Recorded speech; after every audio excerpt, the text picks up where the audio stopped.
The weights you should pick at the gym are weights sufficient enough to create a stimulus. Something that's going to cause you to get stronger, cause you to build strength in such a way where your body is accustomed to the movements. The only way your body is going to get accustomed to the movement is if you are getting enough volume in, enough repetitions.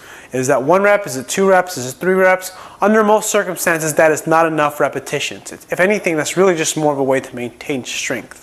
And the reason why I say this is because it's really the volume work that allows you to get strong. When I say volume, I mean something in the lines of maybe 4 or 5 reps or more. Typically, if you're anywhere above 8 or maybe 10 reps, the weight is not always necessarily high enough. But that doesn't mean you can't get strong lifting 8 reps or 10 reps. It really comes down to just how challenging the effort is to you. Because when something is very challenging to your body will respond much quickly to it. It will get stronger much faster, and it will do this because it has almost no choice to. When you lift 400 pounds off the ground for the first time, your body has no choice but to try to figure out how to lift that 400 pounds in a much more efficient and more effective way.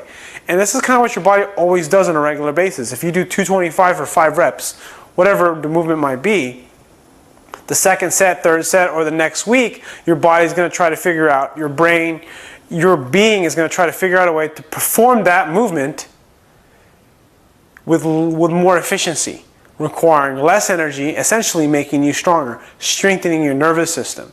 And then when your nervous system gets strong, there will be a point where your nervous system has no choice but in order for you to lift the weight and make it move faster or move more weight, is for your body to actually put on tissue, additional tissue. That's how you're going to put on muscle. That's how you're going to put on strength.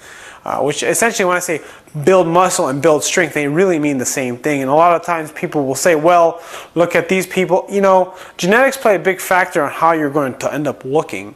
But over the course of years, months and years, if you keep getting strong year after year, you will build size. You will get more stronger, and you're going to see progress. That's really what it is. Focus on building strength and you will build muscle. Now, is there a program that's optimal for building muscle?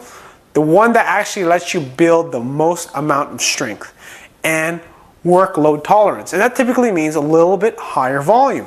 It means higher repetition schemes of 5 or 6 reps. Now, this is not always the case for everybody. However, you do need to get to a point where your system is challenged. And that's really what's important.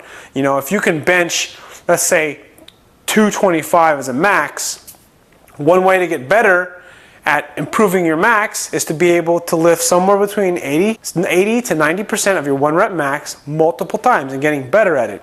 And what will happen is if you learn how to use a 1 rep reverse calculator, this is kind of how I set all my goals, is that it's a way for you to kind of gauge strength without actually testing your strength. Like, let's say your goal is to deadlift 500 pounds or squat 500 pounds or bench 400 pounds. The way you can do this with your own program and working out is that if let's say you can bench 275 for 5 reps, that usually means you can bench press 300 pounds or more. Now, again, this is not always the case because 1 Rep Max calculators are not really that accurate completely, but they are good in the sense they are guides. Sort of like a body fat percentage calculator. When you do calculation, whether it be calipers or tape measurements, it's just a way for you to get an idea. So if you can do 5 reps at 225, it usually means your 1 rep max is somewhere around 250. I forgot what the exact numbers are. It depends on what it is. If you go to the website and the link I'll put in the description, you can put like a number in there and you can figure out the math. And the idea of why I'm teaching you this and explaining this to you is that if you can bench press 225 for 3 reps and then you've maxed out at maybe 245, just as an example, it means you need to get better at being able to bench press 185 better, you need to get better at bench pressing 195 better, you need to get better at bench pressing 205 better. That's what you want to focus on because that will automatically raise your 1 repetition max. Now in the sport of powerlifting, it will help the sport of powerlifting, but when you get closer to your meet, there's a lot more technicals that need to be taken into consideration. But keep in mind, you need to remember that the most important thing is that you're focused on building overall strength and work tolerance. Because when you're able to build more workload tolerance, you're going to get stronger no matter what. So focus on building volume and tolerance, repetitions, sets and repetitions. Singles, doubles, and triples are great. However, the problem with that is that it doesn't give you enough volume to get enough practice. The only time 1, 2s, and 3s are really good is for people with a lot of experience or at the end of a certain training cycle.